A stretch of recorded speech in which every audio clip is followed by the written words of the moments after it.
L'actualité vue du net à présent, c'est comme chaque jour un œil sur les médias avec Karim Yaoui. Bonjour Karim. Bonjour Raphaël. Évidemment, c'est l'Ukraine qui domine l'actualité, les bruits de bottes qui résonnent à la une des médias. Alors notamment la une de Courrier International, on pouvait trouver cette une partagée sur Facebook, sur Twitter, Ukraine, la révolution ou la guerre. Alors dans les pages internet de Courrier International, on est un petit peu plus prudent puisqu'on se pose la question, la marche vers la guerre, point d'interrogation. Et on publie cette carte censée montrer le clivage ethnique et politique et à quel point la région est une poudrière, notamment la Crimée en rouge où il y a énormément de Russes. Alors on parle beaucoup de relents de guerre froide et certains sont plus prudents que d'autres là-dessus. Mais en tout cas, les médias utilisent cette formule. L'Occident face au spectre d'une seconde guerre froide, c'est sur le site du Figaro. Sur le site de Direct Matin, on trouve un éditorial de Jean-Marie Colombani, le retour de la guerre froide. Du côté de Sud-Ouest, un parfum de guerre froide. Donc c'est clairement cette atmosphère-là qui règne dans les médias. Et puis ce dessin partagé aussi sur les réseaux sociaux avec la tombe de l'URSS et surgit des profondeurs de la Terre un bras tout puissant, celui de Vladimir Poutine qui accroche ce manifestant ukrainien. Sur le site de France-Télévisions.info, on a le point de vue de Vladimir Fedorovski, un ancien diplomate russe, qui explique que l'Europe a fait une faute originelle lorsqu'elle a proposé son contrat d'association aux Ukrainiens. Elle n'a pas voulu parler avec Vladimir Poutine. Et puis Poutine, dont on dit souvent qu'il est décrié, qu'il y a des manifestations, eh bien, d'après Fedorovski, on se trompe un petit peu parce qu'il est de plus en plus soutenu par une frange de la population, notamment les plus modestes. Vladimir Poutine, soutenu par une population qui considère que la guerre n'est pas du tout à exclure, alors que du côté de l'Occident, on semble temporiser et mal imaginer qu'une guerre ait lieu. Face à la Russie, l'Europe, elle, semble presque ébahie par l'évolution de la situation et surtout la rapidité de la réaction russe. Alors il y a ce dessin, ce montage plutôt qu'on partageait sur Twitter qui montre à quel point on est pris de court du côté de l'Europe puisqu'on voit Vladimir Poutine plutôt décontracté qui affronte les principaux leaders européens à lui tout seul. Ouais, dans une blitz. Exactement, dans une blitz partie d'échecs. Il est en train de montrer que c'est lui qui mène la barque et qui dirige le jeu. Alors cette Europe ébahie, c'est plutôt l'Occident ébahi. On en parle sur le site de Politico avec cet article signé Ben Judah qui explique pourquoi la Russie n'a plus peur de l'Europe, ou en tout cas de l'Occident plus précisément. À supposer qu'elle n'ait jamais eu peur de l'Occident. Alors oui, à supposer d'abord qu'elle n'ait jamais eu peur, mais en tout cas, cet article souligne à quel point du côté de la Russie, on n'a pas de respect pour l'Europe. On n'imagine pas une seule seconde que l'Europe puisse se lancer dans une croisade pour une cause, parce que l'Europe n'est que business, en tout cas c'est l'analyse de cet article, qui souligne que du côté de l'Europe, on a tendance à fustiger la corruption qui règne en Russie, mais cette corruption, on la doit aussi à des établissements financiers, à des banquiers qui, eux, sont bel et bien européens. La bataille, elle se joue aussi sur les réseaux sociaux, Karim. Alors sur les réseaux sociaux où, pour intimider en quelque sorte, on pouvait partager cette une de Komsomolskaya Pravda, un journal russophone et pro-russe qui clame « La Crimée est à nous ». Une position de défiance. Et puis sur Twitter aussi, la guerre des médias. Et on ne s'en cache pas d'ailleurs. Le compte Twitter Euromaïdan a publié cette image en expliquant il faut attaquer les zombies de l'info russe avec cette image tirée d'un jeu vidéo. Il y a même une page Facebook qui est apparue pour dénoncer le lavage de cerveau pratiqué par les médias russes. Et puis sur Twitter toujours, des images où on compare Poutine à Hitler ou encore ces images de manifestants, cette fois-ci du côté de la Crimée, des manifestants qui s'opposent à la présence russe. Alors il y a évidemment de l'autre côté de l'échiquier des réactions très nombreuses.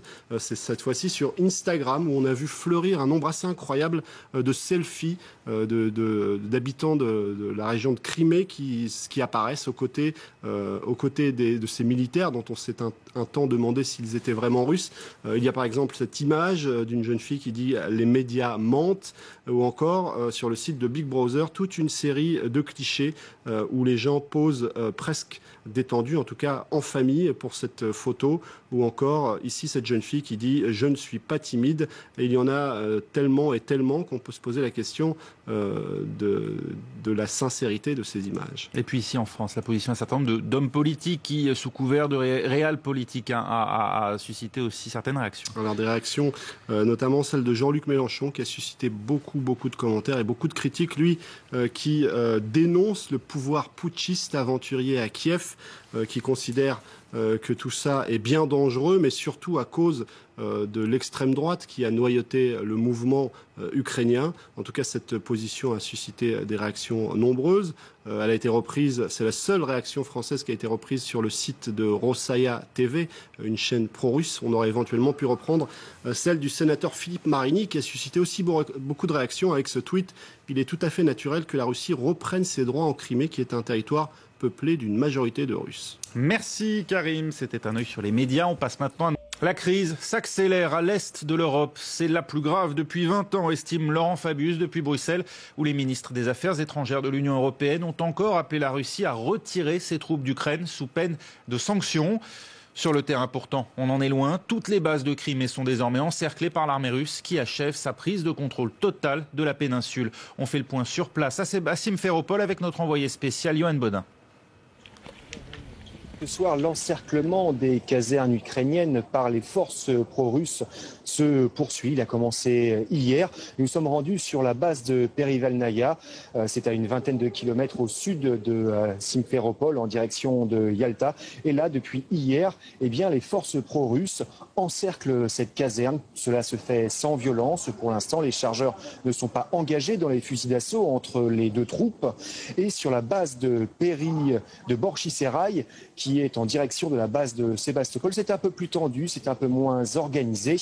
Et là, les chargeurs sont engagés, il y a un peu plus de tension. Ces casernes ukrainiennes sont ici en Crimée les dernières forces qui potentiellement restent loyales à Kiev. Les négociations sont permanentes entre les commandants ukrainiens et, nous a-t-on dit, des officiers russes qui maintiennent le dialogue. Nous avons également constaté que dans certaines bases, les soldats ukrainiens quittaient les bases. Et lorsque des soldats ukrainiens voulaient prendre leur quart dans les bases ukrainiennes, ils en ont été empêchés par des cordons de manifestants pro-russes qui épaulaient les soldats pro-russes. Ce face-à-face, pour l'instant, qui dure depuis 2 jours, est sans violence. Il n'y a pas eu un coup de feu tiré. Et pour bien comprendre ce qui est en jeu actuellement en Crimée, retour sur l'histoire mouvementée de cette péninsule, un territoire longtemps russe et donné, c'était sous Nikita Khrouchtchev, donc à l'Ukraine, il y a maintenant à peine plus de 50 ans. Récit de cette histoire par Alex Turnbull. Un festival national pour célébrer 300 ans d'union. Nous sommes en 1954 et pour marquer l'anniversaire du rattachement de l'Ukraine à l'Empire russe, Nikita Khrouchtchev fait un geste. Le patron du Kremlin offre à son voisin la Crimée, jusqu'alors partie intégrante de la Russie soviétique. Mais 40 ans plus tard, avec la chute de l'URSS, le cadeau, pour Moscou, se révèle empoisonné. La Russie refuse de laisser l'Ukraine quitter son giron. Et en mai 92, le Parlement à Moscou annule la cession du petit territoire à l'Ukraine, désormais indépendante, avant finalement d'accepter l'autorité de Kiev sur une Crimée autonome. Mais cette concession a un prix. En 1997, les deux pays s'accordent à donner à Sébastopol un statut spécial, un statut qui permet à la Russie d'y maintenir sa base navale. Le bail sera d'ailleurs prolongé en 2010 avec l'accord du président pro-russe Viktor Yanukovych jusqu'en 2042, aux grandes dames de l'opposition ukrainienne. Sur place, si le Parlement de Crimée proclame officiellement son rattachement à l'Ukraine en mai 92, la population est divisée. La majorité russe reste attachée à Moscou. Et si elle doit sa situation économique à la modernisation récente de l'Ukraine, le retour des Tatars a nourri les tensions communautaires. Persécutés et déportés en masse à la fin des années 30, ils sont revenus à l'indépendance du pays en 1991, mais accusent toujours leurs voisins russophones d'avoir volé leur logement et leur travail. Aujourd'hui, la crise ravive ces divisions historiques et la question d'une partition de l'Ukraine est à nouveau évoquée. Présent à l'actualité économique avec Myriam Mascarello. Myriam, les marchés financiers ont réagi aujourd'hui à la crise en Ukraine. Oui, ils vivent littéralement au rythme de cette crise, c'est vrai. Ce soir, le brut léger vient d'atteindre son plus haut depuis septembre à New York, 104,92 $. Le NYMEX vient tout juste de fermer. La crainte d'un conflit ou de sanctions économiques portant sur l'énergie pousse l'or noir à la hausse. L'or, valeur refuge par excellence, flambait lui aussi cet après-midi. Puis en Europe, vous l'avez dit, les marchés ont fermé dans le rouge. Paris a perdu 2,66%. Francfort a décroché à moins 3,44%, moins 49% pour Londres. Et puis à Wall Street, eh bien, on reste dans le rouge. On y est depuis le début de la séance. Un Dow Jones à moins 1,05%, Nasdaq moins 0,78%, S&P 500 moins 0,82%. Certaines valeurs souffrent bien évidemment plus que d'autres. Exemple, Carlsberg ou Société Générale, deux entreprises très présentes en Russie qui ont vu leurs titres reculer de plus de 5%. Aujourd'hui, à Moscou, la bourse a fermé en recul de 12%, tandis que le cours du rouble continue sa dégringolade face au dollar et face à l'euro. L'économie russe subit évidemment, elle aussi, les conséquences de ces tensions et cela pourrait s'aggraver d'ailleurs en cas de sanctions européennes. Clearly, investors are looking for an exit. I think the equity market will be an obvious casualty. I think there's talk that perhaps foreign ownership of the equity market could be as high as almost 3/4. So clearly, if you're a rational investor, you want to unwind or at least reduce your exposure there. So I think it's going to be a very tough battle for the Russian authorities to try and stem the slide of the ruble in the current environment without some degree of capital control being instituted. Voilà une analyse qui n'a pas été traduite, mais en substance, ça va être très compliqué pour les Russes de défendre leur monnaie, d'empêcher l'effondrement de leur monnaie sans instaurer un contrôle des capitaux dans leur pays. La crise s'accélère à l'est de l'Europe. Les Russes ont beau démentir avoir lancé un ultimatum à l'armée ukrainienne pour qu'elle quitte dans la nuit ses positions en Crimée. Toutes les bases de la péninsule sont désormais encerclées par l'armée russe qui achève sa prise de contrôle totale de la péninsule. Reportage sur place de Johan Baudin et Douglas Herbert avec Inès Olagari à Paris. Escortés par un blindé sans immatriculation, ces soldats ukrainiens quittent la base militaire de Perevelnaya, laissant leurs armes derrière eux. Des militaires, sans insigne, qui se disent russes, encerclent la caserne. Une centaine de mètres plus haut, les drapeaux russes sont hissés. À bord de ce camion, des militaires ukrainiens sont immobilisés par des miliciens pro-russes. Impossible d'accéder à leur quartier. Sous la pression, ils finissent par faire marche arrière. Ces miliciens sont venus manifester leur hostilité au gouvernement ukrainien. Ils disent être là pour aider à maintenir l'ordre. Ici, il n'y a que des habitants de Crimée pacifiques. Kiev veut provoquer une guerre ici. L'Ukraine veut envoyer des soldats contre la Crimée. Kiev veut nous provoquer. Et l'Europe est du côté de Kiev. Elle veut qu'on se batte les uns contre les autres. Nous, ce qu'on veut, c'est de l'ordre. Le commandant de la caserne affirme qu'une médiation a eu lieu pour éviter aux soldats d'ouvrir le feu. À l'intérieur, un certain nombre de militaires ukrainiens sont encore là. Quelques femmes se sont aventurées pour leur apporter un peu de nourriture. Nous sommes venus pour soutenir les soldats ukrainiens et pour montrer que la situation ici est très instable. Il y avait de la stabilité ici avant que les troupes russes n'arrivent. S'ils nous disent qu'ils sont là pour protéger les civils ou la population russe, laissez-les chercher ces gens qui ont besoin de protection. Mais pourquoi ces militaires restent ici? Ces soldats affirment être là pour protéger la population russe de Crimée. Dans la péninsule, entre 20 000 et 25 000 militaires russes sont déjà stationnés. L'armée ukrainienne, elle, ne compte que 15 000 hommes dans la région. C'est la crise la plus grave depuis 20 ans, estime Laurent Fabius, depuis Bruxelles, où les ministres des Affaires étrangères de l'Union européenne ont encore appelé la Russie à retirer ses troupes d'Ukraine sous peine de sanctions. Il faut dire qu'il a même été question dans la journée d'un ultimatum que la flotte russe en mer Noire aurait adressé aux soldats ukrainiens pour qu'ils se retirent de Crimée avant 5 heures du matin, heure française. C'est le ministre ukrainien de la Défense qui l'affirme, ultimatum démenti par Moscou. On fait le point avec Xenia Bolchakova.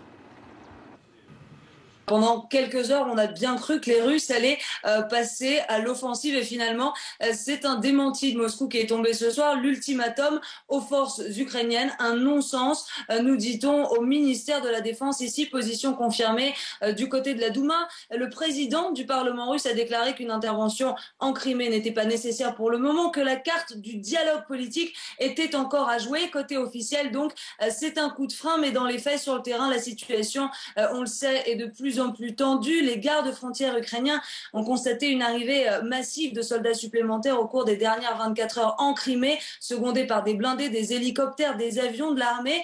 Dans quel but? Une guerre des nerfs, une manipulation de l'incertitude, c'est ce que nous disent les experts à Moscou. Possible aussi que le Kremlin estime que la position 100% pro-russe des autorités locales soit suffisante. Pour le moment, on place ses pions donc, mais on ne montre pas complètement son jeu. Et la situation en Crimée fait beaucoup penser à la crise en Géorgie en 2008, avec à l'époque la présence russe en Ossétie et en Abkhazie. Quelle similitude avec la crise ukrainienne où quelques 6000 soldats russes auraient, selon le gouvernement ukrainien, été envoyés en Crimée donc dans la nuit de vendredi à samedi? La réponse d'Axel Simon. Mikhail Saakashvili, venu en personne soutenir et remotiver les milliers de manifestants qui protestent à Kiev contre le déploiement des troupes russes en Crimée. Un seul message, ne rien lâcher face au maître du Kremlin qu'il qualifie d'ennemi de l'Ukraine. Cette opération militaire met non seulement la Crimée et la région orientale en danger, mais aussi Kiev. Mais cet ennemi ne sait pas à quel point vous êtes héroïque et combatif. L'escalade militaire en Crimée rappelle à certains le scénario géorgien. En plein été 2008, l'ancienne République soviétique est envahie par les chars du voisin russe, en s'appuyant sur les régions séparatistes d'Abkhazie et d'Ossétie du Sud.